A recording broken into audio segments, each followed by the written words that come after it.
So magandang umaga mga idol. Bali dagdag kaalaman pala ito mga idol.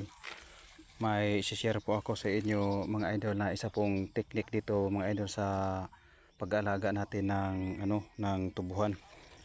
Kung napapansin niyo po mga idol, itong tinatawag nito mga idol, ito po yung tangkay ng dahon ng tubo nung pinagputulan po mga idol nung yung nagka-harvest.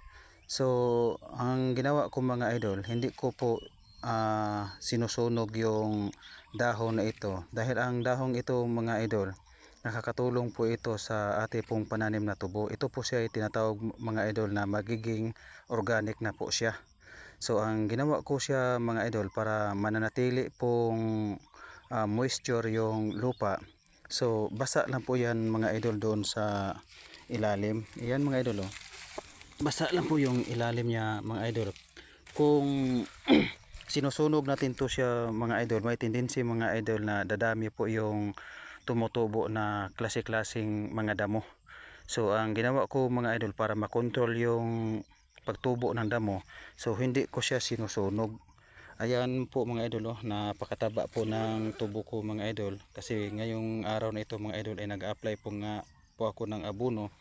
So ito po mga idol ang may suggest ko doon po sa may mga nag-aalaga ng tubo, o kung mahirap naman talaga mga idol na maghanap ngayon na mag-araro. Kaya ang ginawa ko mga idol, hindi ko na lang siya pinaararo. Dapat nga po mga idol, kung mayroon lang tayong budget, dahil nag-apply po ako ng abono, so ang mangyari ito mga idol, yung lupa dapat dito mapupunta dito sa gitna para matakpan po yung abono. So ang ginawa ko kasi mga idol ay wala naman din akong budget na para araruhin to, tapos may purpose din po ako mga idol na hindi ko po siya sinusunog yung tangkay na ito, kasi nga organic po ito mga idol. Ito po ay tinatawag nating full trust, nagiging compost na po siya mga idol. So dagdag na po siya mga idol na abono sa alaga nating tubuhan.